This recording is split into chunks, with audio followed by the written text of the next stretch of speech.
جو باجماعت نماز پڑھنا ہے، بعض علماء نے تو اس کو واجب کہا ہے کہ نماز جماعت کے ساتھ پڑھنا یہ واجب ہے، اور جنہوں نے واجب نہیں کہا انہوں نے سنت مؤکدہ کہا کہ سنت مؤکدہ واجب کے قریب ہے، کہ نماز جماعت کے ساتھ پڑھنا یہ سنت مؤکدہ ہے، یعنی ضروری ہے۔ سنت مؤکدہ چھوڑنے پر بھی آدمی گناہ گار ہوتا ہے۔ اب مثال کے طور پر فجر کی جو پہلی 2 سنتیں ہیں وہ سنت مؤکدہ ہیں، ہم بڑی پابندی سے پڑھتے ہیں کہ جی اگر چھوڑیں گے تو گناہ گار ہو جائیں گے۔ مغرب کے بعد کی 2 سنتیں یہ مؤکدہ ہیں، ظہر سے پہلے 4 سنتیں، بعد والی 2 سنتیں مؤکدہ ہیں۔ ہم ان کا بڑا خیال کرتے ہیں کہ جی اگر یہ ہم چھوڑ دیں گے تو ہم گناہ گار ہوں گے، اس لیے کہ یہ سنتیں مؤکدہ ہیں۔ تو جماعت کے ساتھ نماز پڑھنا یہ سنت مؤکدہ ہے، بعض علماء نے تو اس کو واجب لکھا ہے کہ جماعت کے ساتھ نماز پڑھنا واجب ہے۔ تو اس لیے نمازی کو چاہیے کہ نماز پڑھے اور پھر باجماعت پڑھے۔ ہاں اگر کوئی شرعی عذر ہو، آدمی کہیں سفر پہ گیا ہوا ہے، کوئی اور عذر شرعی عذر ہے تو وہ ایک الگ مسئلہ ہے، تو پھر آدمی اگر باجماعت نماز نہ بھی پڑھے تو کوئی گناہ نہیں، لیکن اپنے مقام پر رہتے ہوئے کاروبار کو بہانہ بنا کر، مہمانوں کو بہانہ بنا کر، دکانداری کا بہانہ بنا کر، گاہک کا بہانہ بنا کر آدمی باجماعت نماز چھوڑ دے تو آدمی سخت گناہ گار ہوتا ہے۔ تو اس لیے باجماعت نماز پڑھنا ضروری ہے۔ آپ صلی اللہ علیہ وسلم نے تو اس قدر ناراضگی کا اظہار فرمایا کہ جو جماعت چھوڑ دیتے ہیں، آپ صلی اللہ علیہ وسلم نے فرمایا کہ میرا جی یہ چاہتا ہے کہ میں چند نوجوانوں کو حکم دوں کہ وہ لکڑیاں اکٹھی کر کے لائیں، اور جو بغیر کسی شرعی عذر کے باجماعت نماز پڑھنے مسجد میں نہیں آتے، میں فرمایا میرا جی یہ چاہتا ہے کہ میں ان کے گھروں کو جلا دوں، ان کے گھروں کو آگ لگا دوں۔ تو آپ صلی اللہ علیہ وسلم باوجود اس کے کہ آپ رحمت للعالمین ہیں، آپ صلی اللہ علیہ وسلم دشمنوں سے بھی پتھر کھا کر پھول برسانے والے ہیں، دشمنوں کو بھی دعائیں دینے والے ہیں، لیکن جو اہل ایمان باجماعت نماز پڑھنے مسجد میں نہیں آتے تو ان سے آپ صلی اللہ علیہ وسلم اس قدر ناراض ہیں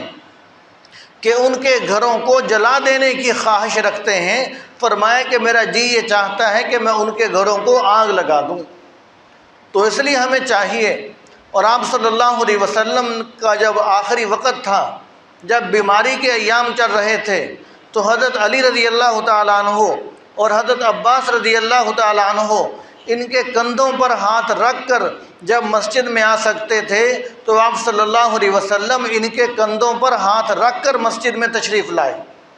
ان کے کندھوں پر ہاتھ رکھ کے سہارا لے کر مسجد کے اندر تشریف لائے، اپنی امت کو بتلا دیا کہ دیکھو معمولی نزلہ زکام کی وجہ سے، معمولی بیماری کی وجہ سے، سر درد کی وجہ سے، معمولی عذر کی وجہ سے کہیں نماز گھروں میں نہ پڑھ لینا، دیکھو میں چل کے مسجد میں نہیں آ سکتا، میں 2 صحابہ کے کندھوں پر ہاتھ رکھ کے سہارا لگا کر مسجد میں آ رہا ہوں۔ تو آپ صلی اللہ علیہ وسلم نے باجماعت مسجد میں نماز پڑھنے کی اس قدر تاکید اور اس قدر آپ صلی اللہ علیہ وسلم نے اہمیت اپنے عمل سے بیان فرمائی۔ اور جب آدمی باجماعت مسجد میں نماز پڑھتا ہے تو اس کے فضائل بھی بیان فرمائے کہ 27 گنا زیادہ ثواب ہے۔ اور اگر آدمی جامعہ مسجد کے اندر، جس مسجد میں جمعہ ہوتا ہے، ایسی مسجد کے اندر آدمی باجماعت نماز پڑھے تو ایک نماز کا ثواب 500 نمازوں کے برابر ملتا ہے، ایک نماز کا ثواب 500 نمازوں کے برابر ملتا ہے۔ اور ہم گھروں کے اندر نماز پڑھ لیں تو 500 نمازوں کا ثواب گویا کہ ہم نے ضائع کر دیا، جبکہ جس چیز کو ہماری آنکھ جس نفع کو دیکھتی ہے، جس نفع کو ہم دنیا میں ظاہری طور پر اپنی آنکھوں سے دیکھتے ہیں، اس نفع کی خاطر تو ہمیں بہت زیادہ مشقت بھی برداشت کرنی پڑے، ہم کر لیتے ہیں کہ جی ہمیں یہاں 1 روپیہ ملے گا، ہم سفر کر کے مشقت برداشت کر کے اپنی چیز فلاں جگہ پر لے کر جائیں گے تو وہاں پر ہمیں ایک کے بدلے 27 ملیں گے یا 500 ملیں گے، تو ہم وہ مشقت برداشت کرنے کے لیے تیار ہو جاتے ہیں، اس لیے کہ ہماری آنکھ اس فائدے کو دیکھ رہی ہے، اور دنیا میں ظاہری طور پر ہم اس فائدے کو دیکھ رہے ہیں۔ تو وہ فائدہ کہ جو اللہ اور اس کے حبیب صلی اللہ علیہ وسلم نے بتلا دیا، اس پر ہمیں یقین اس سے زیادہ ہونا چاہیے کہ جو ہماری آنکھ نے دیکھا، اس لیے کہ ہماری آنکھ تو غلط دیکھ سکتی ہے، ہماری عقل تو غلط فیصلہ کر سکتی ہے، لیکن اللہ اور اس کے حبیب صلی اللہ علیہ وسلم نے جو فرما دیا وہ غلط نہیں ہو سکتا۔ تو اس لیے ہمیں چاہیے کہ جب نماز پڑھنی ہی ہے تو نماز باجماعت مسجد کے اندر آ کر ادا کی جائے، اور آدمی اپنا ذوق ایسا بنائے کہ عبادت والا ذوق ہو، آدمی کوشش کرے کہ میں زیادہ سے زیادہ وقت عبادت کے اندر لگاؤں۔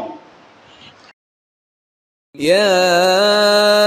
أيها الذين آمنوا اتقوا الله وكونوا مع الصادقين